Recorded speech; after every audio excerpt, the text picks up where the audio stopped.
نظارے دیکھنے میں احساس ہوگا کہ یار میں وہ فضول دیکھنے سے تو بچتا ہوں اور ابھی حرام گور گور کر دیکھ رہا ہوں، تو انشاءاللہ یہ آنکھوں کا قفل مدینہ ہمیں حرام سے بچائے گا. ورنہ کوئی ادھر ادھر دیکھتا ہے، اوپر دیکھتا ہے، کسی کا چہرہ دیکھ کر بات کرتا ہے تو گناہ نہیں ہے، اس میں جائز ہے. بلکہ ضرورتاً تاثرات چہرے کے معلوم کرنا ہے تو چہرے کو دیکھنا بھی پڑے گا، اس میں بھی کوئی حرج نہیں ہے. لیکن یہ کہ جب ضرورت نہیں ہے چہرہ دیکھنے کی تو نیچی نظر رکھ کر آدمی بات کرے، تو اس کا بہت بڑا فائدہ یہ ہوگا کہ بالفرض اگر کسی غیر عورت سے بات کرنے کی نوبت آئی، اور یہ آتی ہی رہتی ہوگی، بھابھی کس کے گھر میں نہیں ہوتی؟ بھابھی جو ہے وہ غیر عورت ہے، بلکہ دیور کے حق میں یہ موت ہے. بھابھی عام غیر عورت سے زیادہ خطرناک ہے کہ آپس میں کافی بے تکلفی ہو جاتی ہے. تو اس لیے وہ بھابھی سے جب بات کرے گا تو پھر اس کا چہرہ دیکھے گا اور پتہ نہیں کیا کیا دیکھے گا جب بات کی ضرورت پڑ گئی تو اس لیے نگاہیں نیچے رکھنے کی عادت ہوگی تو انشاءاللہ کافی بدنگاہی سے بچت رہے گی. اسی طرح وہ رشتہ دار، ایسی رشتہ دارانے ہوتی ہیں کہ جن سے بچ نہیں سکتا آدمی. چچی ہے، ممانی ہے، تائی ہے،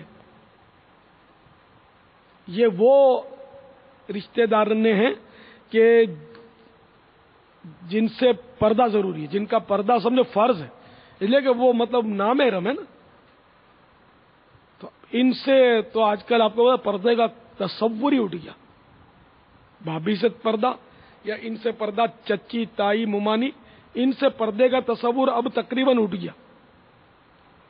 مگر آپ تو ماشاءاللہ دعوت اسلامی والے ہیں نا، تو اس لیے نگاہ نیچی رکھ کر اگر ہر ایک سے بات کرنے کی عادت ڈالیں گے نا تو انشاءاللہ ایسے موقع پر جب یہ چچی سے بات کرنی پڑ گئی تب بھی امید ہے کہ نگاہیں نیچی رکھ پائیں گے آپ، ورنہ پھنس جائیں گے. اسی طرح جو دکانوں پر، بازاروں میں، مسجد میں نماز کے لیے جاتے ہوئے بھی عورتیں راستے میں ٹکراتی ہیں. محلے میں گھر سے باہر نکلے یا عمارت ہے تو سیڑھی سے اترے تو سامنے عورت آ رہی ہے، داخل ہو رہی ہے، آپ نکل رہے ہیں، مطلب یعنی پٹا پڑا ہے سارا ماحول بے پردہ عورتوں سے. تو اب تو صحیح بات ہے کہ وہ اندھا رہنے میں عافیت ہے.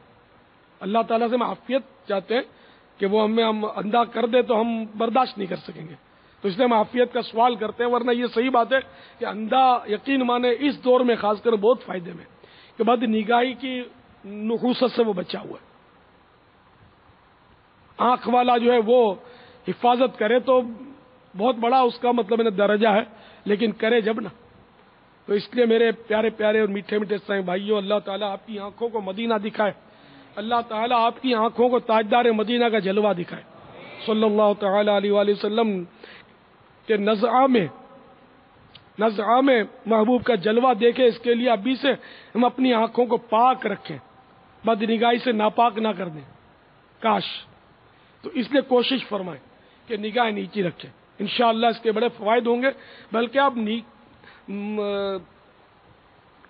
میں مدنی چینل پر بھی سن رہا تھا کہ وہ عمران حاجی اپنے نگران شورا وہ نیچی نگاہوں کی ترغیب، گلے میں نے آج سنا یا کل سنا تھا، وہ نگاہیں نیچی رکھنے کی ترغیب دیتے ہوئے فرما رہے تھے کہ جو نگاہیں نیچی رکھ کر کسی کو نیکی کی دعوت دینا تو اس کا اثر بہت زیادہ پڑتا ہے، سامنے والا پانی پانی ہو جائے گا، اتنا اس پر اثر پڑے گا. دیکھو یار کیسا مطلب ہے کہ سلیقے والا یہ مبلغ ہے کہ یہ نگاہ اٹھا کر مجھے دیکھ نہیں رہا، بس اپنا ہی کام کیا جائے. تو اس کو مذاق سوجے گی بھی نا، مذاق کرے وہ کچھ پھبتی کسے تو وہ نگاہ نیچے دیکھ کر اس پر روپ پڑ جائے گا.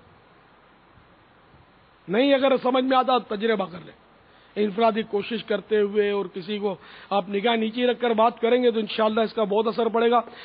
آپ یہاں سے جانے کے بعد جب گھروں پہ جائیں تو والدین سے بھی نگاہیں نیچی رکھ کر بات کریں، ان کو انشاءاللہ اتنی اس سے خوشی ہوگی کہ یہ اس کو ماشاءاللہ اتنا بدل گیا میرا بیٹا، یہ بہت اچھی جگہ پر جاتا ہے، بیٹا جایا کر.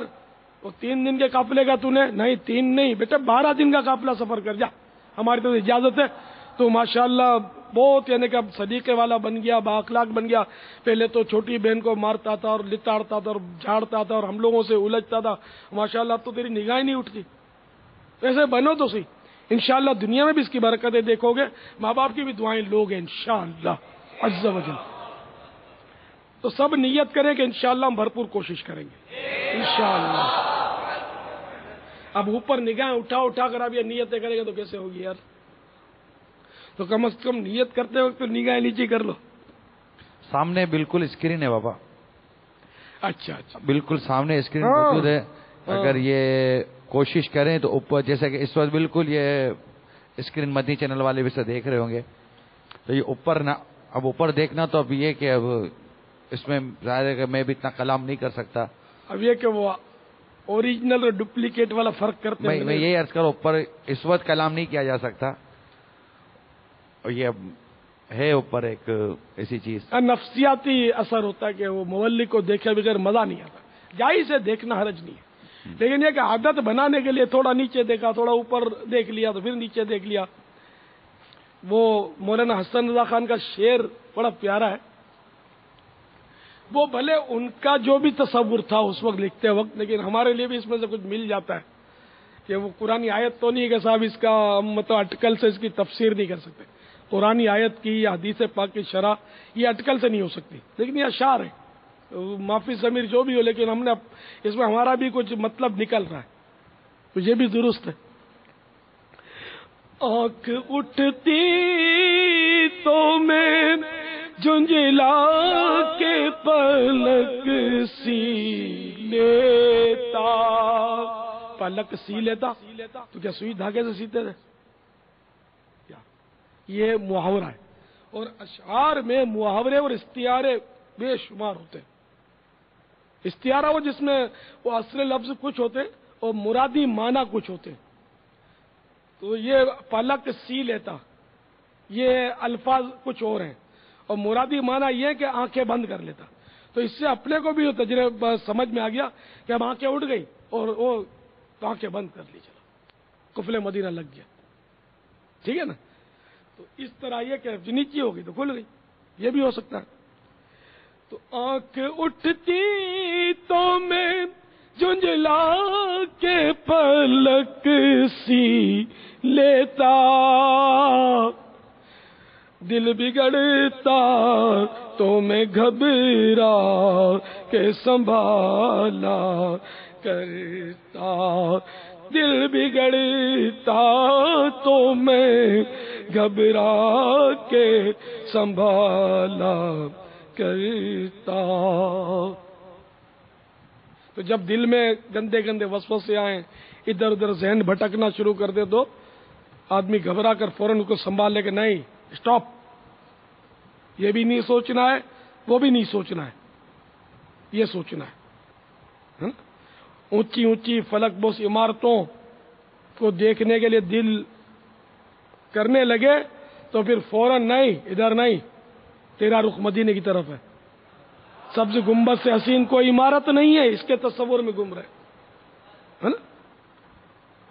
تو اس طرح اگر دنیا کی رنگینی میں دل مطلب پھنس رہا ہے، اس کے تصورات آ رہے ہیں گندے گندے، تو پھر قبر کے گڑھے کا تصور آ جائے کہ دیکھو اپنی منزل یہ ہے، اس کو اول منزل بولتے ہیں، آپ نے سنا ہوگا اول منزل، قبر کی منزل، آخرت کی اول منزل سمجھو یہ کہ اب یہیں سے بھی وہ آخرت کا سفر ہے نا، یہ تو اب قیامت میں یہیں سے اب اٹھیں گے اسی قبر سے،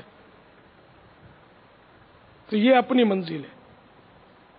تو اس لیے اب جو بھی گناہ کیے اور اس منزل میں داخل ہوئے گناہوں کو لے کر، تو پھر جو انجام ہوگا نا، اگر رب ناراض ہوا تو ناقابل تصور ہے، اس کا عذاب کوئی برداشت نہیں کر سکتا۔ یعنی خالی اکیلا کسی کو مکان میں بند کر دے، عالی شان مکان، ایئر کنڈیشن مکان، اچھا سردیاں ایئر کنڈیشن نہیں، اچھا ہیٹر والا مکان، عالی شان باغ، پھلواری، کھانا پینا، فروٹ پھل، ہر نعمت وہاں مکان میں موجود ہو، مگر آپ کو یوں کہہ دیا جائے کہ اس میں سب کچھ ہے، آپ کو اس میں اکیلا رہنا ہے اور باہر نہیں نکل سکتے، باہر سے تالا لگا دیا جائے، کتنے دن نکلیں گے؟